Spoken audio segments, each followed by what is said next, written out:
देखो जैसे अशिक्षा क्या होती है, शिक्षा का न होना। अहिंसा क्या है, हिंसा का न होना।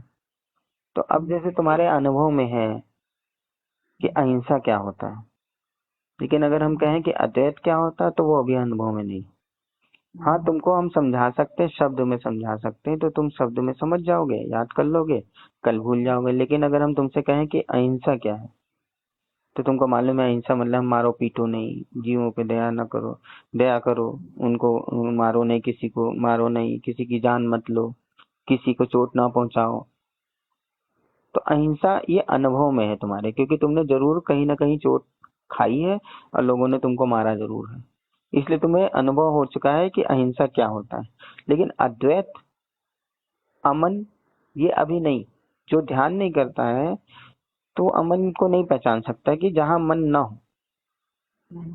ये प्रैक्टिकल की बात है, अनुभव की बात है। जैसे अग्नि, अग्नि तुम जानते हो आग है, और अग्नि मतलब जहां आग ना हो। तो तुम्हें पता है कि पानी में आग नहीं, तो पानी में हम हाथ डालेंगे आग नहीं मिलेगी। तो ये तुम्हारे अनुभव में, क्योंकि तुम आग देख चुके हो। उसी तरह जब मन का ना होना तुम देखोगे ध्यान में, तभी तुम अमन को पहचानोगे। अमन क्या होता है, वैसे तो हम कह दे रहे हैं, शब्द है कि जहाँ मन नहीं है वही अमन है। हाँ, तुमने समझ भी लिया हिंदी में, लेकिन क्या उसको उसका तुम्हें अनुभव हुआ? तो अनुभव नहीं हुआ। तो जब अनुभव नहीं हुआ तो हर चीज जब तक अनुभव नहीं होती तब तक हम लोग उसको मानते चलते हैं। तो ध्यान का मतलब मानना नहीं है, ध्यान का मतलब है जानना। तो अद्वैत मतलब, अगर शाब्दिक अर्थ देखा जाए, द्वैत का मतलब दो, अद्वैत का मतलब दो नहीं। इसका मतलब कि दो नहीं मतलब एक। तो क्या चीज एक है? हम तुमसे कहें कि इस पूरी सृष्टि में एक है, तो क्या चीज एक है? वो शब्द में नहीं बताया जा सकता, वो अनुभव किया जा सकता ध्यान में। चिंतन मनन करोगे तभी तुम खुद देख पाओगे कि हाँ एक है। अब जैसे इस पूरी प्रकृति को, जैसे तुम जंगल जाते हो, तुम कहते हो नेचर है, ये पहाड़ है ये भी नेचर है, ये पेड़ है ये भी नेचर है, ये फूल पत्ती है ये भी नेचर है, नदी बह रही ये नेचर का पार्ट है। तुम कहोगे पार्ट है, लेकिन अपने को अलग कर लोगे। जैसे ही तुम कहोगे कि ये नेचर, वैसे ही तुम अपने को अलग कर लेते हो। क्योंकि ये अलग करना क्यों हो रहा है? ये तुम्हारे अज्ञानता, ये तुम्हारे अज्ञान की वजह से है, ये तुम्हारे अहंकार की वजह से है। तुम अपने को प्रकृति से अलग कर लेते हो। जितना दूर तुम जाते हो उतनी तुम सोए हुए व्यक्ति हो। अगर तुम जागरूक होकर जगे होगे तो तुम अनुभव कर पाओगे कि ये प्रकृति हम हैं, हम ही प्रकृति है, और हम प्रकृति से अलग नहीं है। इस पूरी प्रकृति में कहीं पे भी एक पत्ता हिलेगा दूर कहीं कोने में, तो उसकी हलचल हर जगह होगी, पूरे ब्रह्मांड में होगी। अगर यहाँ पे शनि, हाँ क्या बोलना चाहते हैं?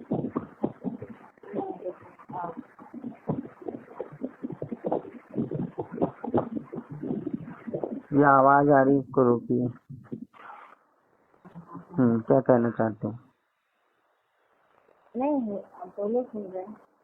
हाँ, तो ये कहने का मतलब, जैसे अब ये पूरे जैसे सौर मंडल को देख रहे हो, अगर शनि ग्रह को वहां से हटा दिया जाए तो बहुत बड़ी हलचल होगी।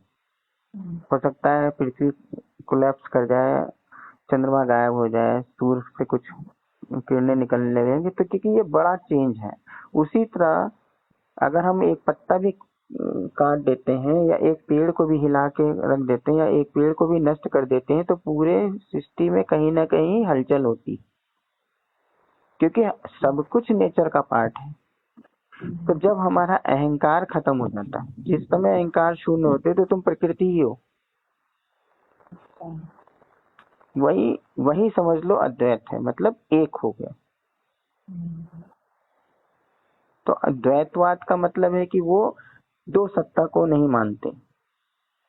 वो कहते हैं परमात्मा ही आत्मा है, आत्मा के रूप में आती है, और दोनों में कोई भेद नहीं, एक जैसी है। जैसे नदी में से तुम पानी निकाल लो गिलास में, तो ये गिलास के अंदर जो पानी है, जो नदी है, वो एक ही पानी है। हम जैसे ही गिलास के पानी को वापस नदी में डालेंगे, वो विलीन हो गया, वो गिलास का पानी विलीन हो गया, अब बड़ा सा पानी दिख रहा है। लेकिन सार तत्व तो क्या है? पानी। मतलब पानी एक है, अद्वैत है। उस पानी को कहीं भी ले जाओ वो बस प्रतीत हो रहा है अलग अलग, लेकिन है एक। तो इस धारणा को अद्वैतवाद बोलते हैं। मतलब भगवान बुद्ध के जो ध्यान की धारा है वहां से उन्होंने अद्वैतवाद दिया। फिर बाद में शंकराचार्य ने उस पे उसी को प्रतिपादित किया। उन्होंने एक शंकराचार्य ने अद्वैतवाद का सिद्धांत दिया। फिर उसके बाद भी कई लोग आए, उन्होंने द्वैतवाद का सिद्धांत दिया। द्वैतवाद मतलब दो, मतलब आत्मा अलग है और ईश्वर अलग है। ईश्वर के अंदर जो चेतना है वो अलग है और हमारी जो चेतना है वो अलग। तो उन्होंने दो चीज की सत्ता को माना, एक जो ईश्वर की सत्ता और एक आत्मा की सत्ता। लेकिन शंकराचार्य ने क्या कहा?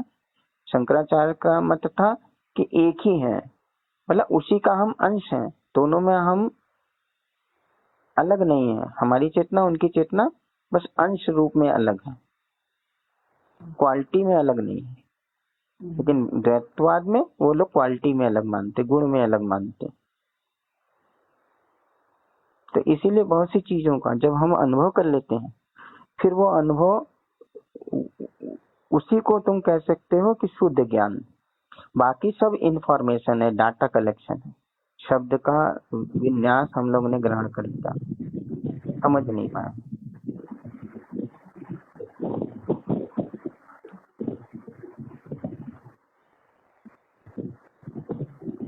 इतनी छोटी सी उदाहरण से समझ सकते हो कि अहिंसा शब्द तुम्हारे संज्ञान में है, लेकिन जो टर्म्स हैं जो ध्यान के बाद ही समझे जा सकते हैं वो बस तुम बस केवल सुन सकते हो, समझ सकते हो, भाषा के रूप में समझ सकते हो, याद करने के रूप में समझ सकते हो, लेकिन अनुभव है कि नहीं। जैसे कभी किसी को चीनी न खिलाया गया हो तो चीनी बताया जाए मीठा होता है, ऐसा होता है, तो हाँ वो समझ में आ गया, उसको भाषा में समझ में आ गया, लेकिन अनुभव में कभी नहीं आएगा।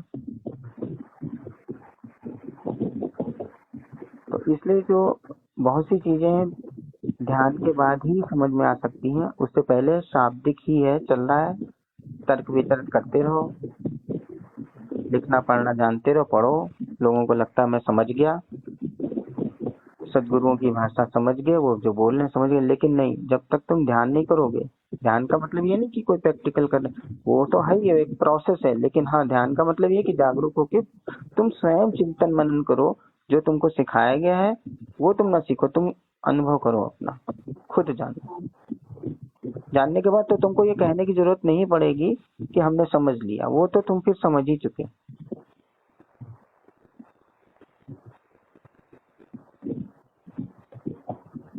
तो जो अनुभव है, जिस चीज को हमने जाना और अनुभव में है, उसको कहिए ज्ञान, प्रज्ञा, जागरूकता। और जो चीज अनुभव में नहीं है वो शब्द है, शास्त्र है, मानना है, धारणा है, संस्कार है। केवल एक विश्वास कि हाँ तुमने कहा हमने मान लिया।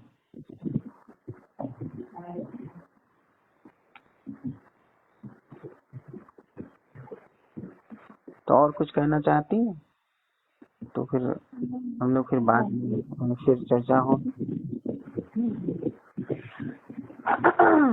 धन्यवाद।